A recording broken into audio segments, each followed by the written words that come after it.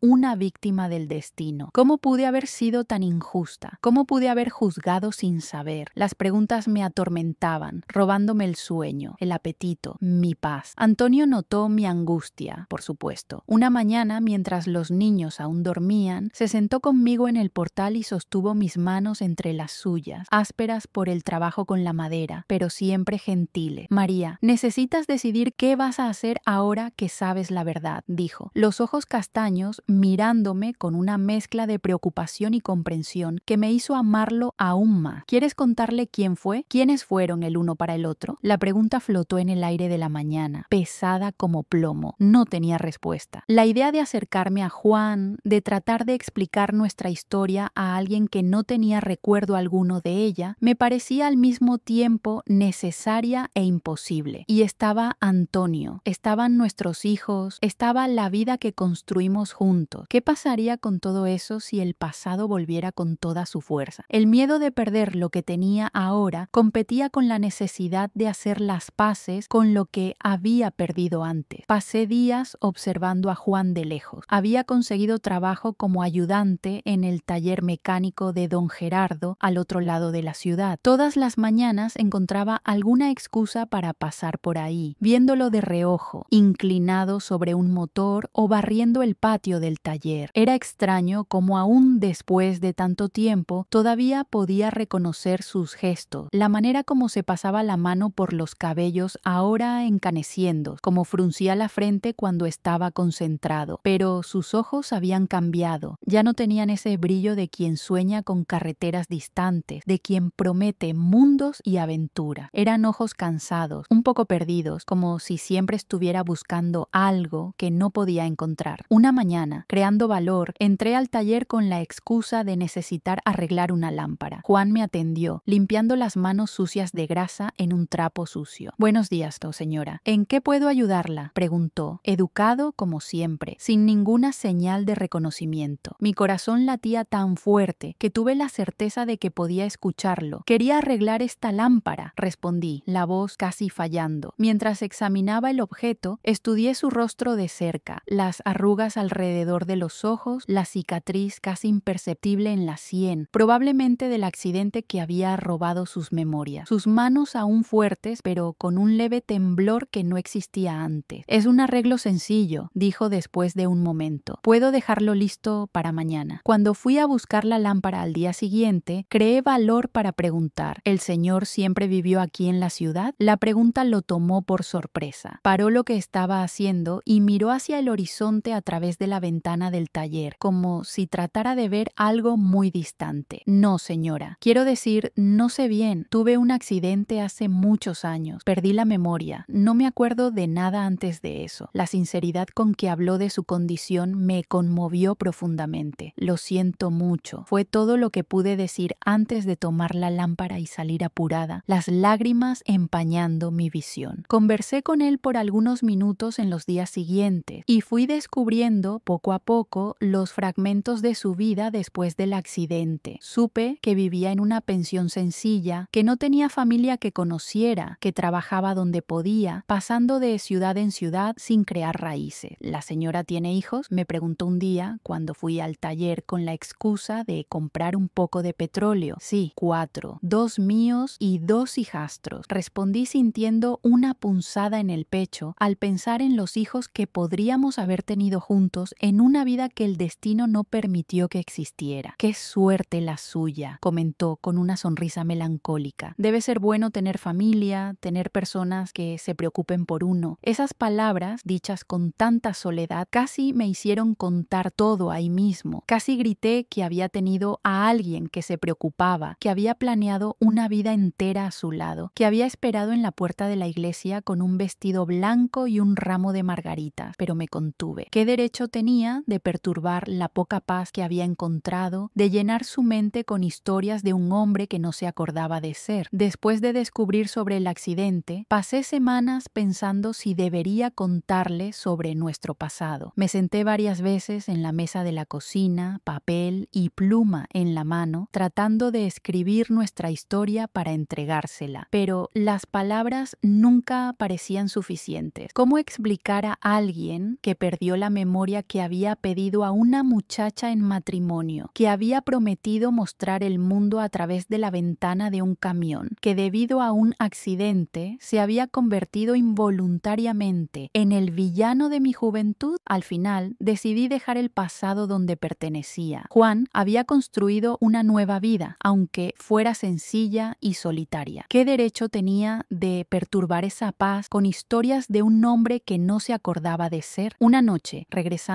de casa de mi madre, que estaba enferma, vi a Juan sentado solo en la plaza de la ciudad, mirando las estrellas con una expresión tan perdida que partió mi corazón. Por un momento dudé, dividida entre seguir mi camino o sentarme a su lado. Algo más fuerte que yo me hizo elegir la segunda opción. Buenas noches, don Juan. Saludé sentándome en el otro extremo de la banca. Pareció sorprendido con mi presencia, pero sonrió educadamente. Buenas noches, doña María. ¿A usted también le gusta mirar las estrellas? Sí, respondí, mirando el cielo punteado de luz. Cuando era niña, mi papá me decía que cada estrella es un alma que nos mira desde arriba. ¡Qué bonito!, comentó, y nos quedamos en silencio por algunos minutos, solo contemplando la inmensidad arriba de nosotros. Sabe, doña María, a veces tengo la sensación de que debería estar en otro lugar, haciendo otra cosa, como si hubiera perdido no solo mis memorias, sino también mi camino. ¿Usted ya sintió eso? Sus palabras me golpearon como flechas. Sí, ya sentí, muchas veces, respondí sinceramente, pero aprendí que a veces el camino que encontramos no es el que planeamos, pero es el que debemos seguir. Me miró con una intensidad que me hizo recordar al Juan de antes, el Juan que me había prometido amor eterno. Por un breve momento tuve la ilusión de que se había acordado de todo, de que me reconocería y diría mi nombre con esa voz que tantas veces había susurrado en mis sueños. Pero el momento pasó y sus ojos volvieron a ser los de un extraño gentil. Usted es una mujer sabia, doña María, dijo finalmente, levantándose de la banca. Gracias por la compañía. Buenas noches. Observé cómo se alejaba en la noche, la silueta volviéndose cada vez más pequeña hasta desaparecer en la oscuridad. En ese momento tomé mi decisión final. No le contaría a Juan sobre nuestro pasado. Dejaría que viviera en paz con la nueva identidad que había construido para sí mismo. En cuanto a mí, continuaría con mi vida al lado de Antonio y nuestros hijos, agradecida por el amor que había encontrado después de la tormenta. Había perdonado a Juan hacía mucho tiempo, sin siquiera saberlo. Ahora era hora de perdonarme a mí misma por todos los años de amargura, por todos los pensamientos injustos que había alimentado. La vida raramente nos da las respuestas que buscamos, pero tal vez su mayor belleza esté justamente en las preguntas que quedan abiertas, en los caminos que no podemos recorrer, en los amores que existieron solo como posibilidad. Los años pasaron como aguas de un río que no para de correr. Mis hijos crecieron bajo el techo que Antonio construyó con sus propias manos, convirtiéndose en adultos de quienes me enorgullezco. Wanda, la niña que me conquistó con su sinceridad infantil en ese primer encuentro, se formó maestra y hoy enseña en la misma escuela donde estudió. Clara, que conocía a un bebé, se casó con un ranchero de la región y me dio 3 nietos de mejillas coloradas que llenan la casa de alegría los domingos. José, mi primogénito con Antonio, heredó la habilidad del padre con la madera y expandió la carpintería, convirtiéndola en la más respetada en 3 ciudades. Y Benita, mi Benjamina, tan parecida a mí en la juventud que a veces me asusta, decidió estudiar enfermería después de cuidar al papá durante su enfermedad. Asistí a todo esto con el corazón lleno, viendo a mi familia florecer como un árbol fuerte que extiende sus ramas hacia el cielo. Nuestros domingos eran fiestas con la mesa grande de la cocina, hecha por Antonio en el primer año de casados, repleta de comida y rodeada de voces y risas. En momentos así, miraba todo lo que construimos y sentía una gratitud profunda por la vida, aún con todas sus vueltas y sorpresas. Antonio envejeció a mi lado como un buen vino, volviéndose cada día más sabio, más gentil. Sus cabellos se emblanquecieron prematuramente, dándole un aire de respeto que combinaba con su naturaleza calma. Cuando Antonio se enfermó, ya lo esperaba de alguna forma. Venía quejándose de cansancio, de una tos que no pasaba, pero se negaba a disminuir el ritmo en la carpintería. Fue José quien lo convenció de consultar al médico en la ciudad grande, después de encontrarlo jadeando tras un pequeño esfuerzo. El diagnóstico fue como un golpe: neumonía grave, agravada por años respirando el polvo de la madera. Regresamos a casa sabiendo que nuestro tiempo juntos estaba contado en semanas, no más en años, como habíamos imaginado. Antonio enfrentó la noticia con la misma dignidad con que vivió toda su vida. No quiero hospital, María. Quiero morir en mi casa, en mi cama, mirando el techo que construí para abrigar a nuestra familia, me dijo, sosteniendo mi mano con una fuerza sorprendente para alguien ya tan debilitado. Respeté su deseo. Durante esos últimos días, nuestros hijos y nietos se turnaban al lado de la cama, contando historias, recordando momentos felices, despidiéndose sin decir adiós. En la víspera de su partida, cuando estábamos solos, Antonio me llamó para cerca. Su último pedido fue ser enterrado con un pequeño pedazo de madera de mezquite que guardaba como tesoro, madera que decía ser la más noble, así como consideraba nuestro amor. Me salvaste, María, susurró, la voz débil, pero los ojos aún brillantes. Me salvaste de la soledad, me diste una familia, una vida completa. Solo sonreí a través de las lágrimas, pensando que era yo quien debería agradecer. Fue él quien me extendió la mano cuando estaba en el fondo del pozo. Fue él quien me mostró que era posible amar de nuevo, amar diferente, pero no menos verdadero. Antonio partió durante la madrugada, calladamente, como vivió. Cuando desperté y toqué su rostro, estaba frío, pero había una leve sonrisa en sus labios, como si hubiera tenido un sueño bueno antes de partir. Quedé viuda con los hijos ya criados e independientes. Los primeros meses fueron los más difíciles. La casa parecía demasiado grande, demasiado silenciosa, sin la presencia constante de Antonio, sin el sonido de sus herramientas en el taller del fondo, sin su risa grave resonando por las paredes. A veces despertaba en medio de la noche y extendía la mano hacia el lado vacío de la cama, esperando encontrar el calor familiar que ya no estaba ahí, pero no me permití hundirme en la tristeza. Antonio me había enseñado a ver belleza en las pequeñas cosas, a encontrar fuerzas para seguir adelante, aun cuando el camino parecía imposible. Me había mostrado, a lo largo de casi 30 años de matrimonio, que el amor verdadero no está hecho de grandes gestos o promesas grandiosas, sino de presencia constante, de respeto diario, de manos que se buscan en la oscuridad de la noche y siempre se encuentran. Ocupé mis días ayudando a criar a los nietos, participando más activamente en la vida de la comunidad, enseñando a las jóvenes a coser como mi madre me había enseñado tantos años antes. La vida continuó diferente, pero aún repleta de significado. Y cuando la nostalgia apretaba, iba hasta el cementerio. Me sentaba al lado de la tumba sencilla de Antonio y conversaba con él, contando las novedades, las pequeñas alegrías y tristezas del cotidiano, como hacía cuando estaba vivo. Hablaba sobre los nietos que crecían, sobre los cambios en la ciudad, sobre las flores del patio que tanto amaba y que yo continuaba cuidando. Y en cada ocasión dejaba una pequeña astilla de mezquite sobre la lápida. Nuestro código secreto, nuestra forma de decir, aún estoy aquí, aún te amo. Hoy, cuando los nietos y bisnietos me visitan los domingos, siempre piden que cuente la historia del novio que nunca llegó. Es curioso cómo el tiempo transforma nuestros mayores dolores en historias para entretener a las nuevas generaciones. Les cuento sobre la joven María, sobre el vestido blanco cosido a la luz del quinqué, sobre la espera en la iglesia, sobre la humillación y el dolor. Cuento sobre Antonio, sobre el nuevo comienzo, sobre la familia que construimos. Y ahora cuento también sobre la verdad que descubrí tantos años después, que Juan no me abandonó por otra, que no huyó por cobardía, sino que fue víctima de un destino cruel que le impidió llegar al altar. No entro en detalles sobre cómo descubrí esa verdad. Algunas partes de la historia pertenecen solo a mí. Lo que importa es que finalmente entendí y perdoné perdoné completamente. Cuando miro hacia atrás, hacia el largo y sinuoso camino de mi vida, no puedo dejar de maravillarme con las vueltas del destino. Si Juan hubiera llegado ese día, si nos hubiéramos casado como planeamos, yo sería una persona completamente diferente hoy. No habría conocido el amor paciente y constante de Antonio. No tendría los mismos hijos, los mismos nietos, que son ahora la luz de mi vejez. Es extraño pensar que el mayor dolor de mi juventud acabó conduciéndome hacia una vida plena de amor y significado. El vestido de novia que nunca usé aún está guardado en una caja en el desván, amarillento por el tiempo, con algunas manchas de lágrimas que nunca salieron completamente. Le pedí a mi hija mayor que, cuando yo parta, lo ponga en mi ataúd junto con una foto de Antonio. No por tristeza o por apego al pasado, es apenas un símbolo de cuánto la vida puede sorprendernos, de cómo las puertas que se cierran con violencia pueden llevarnos a caminos inesperadamente bellos. Y al final, a pesar de todo, puedo decir con sinceridad, fui feliz. Esta fue mi historia, marcada por el dolor de una novia abandonada en el altar, pero también por el descubrimiento tardío de una verdad que cambió todo. Ahora quiero saber de ustedes qué opinaron de esta trayectoria. Si estuvieran en mi lugar, ¿qué harían? Dejen su opinión aquí en los comentarios, porque leo cada uno de ellos con mucho cariño. Y ya aprovechen para suscribirse al canal, darle like a este video y compartirlo con alguien que también se va a emocionar con esta historia. Un gran abrazo y que Dios bendiga sus vidas y sus familias.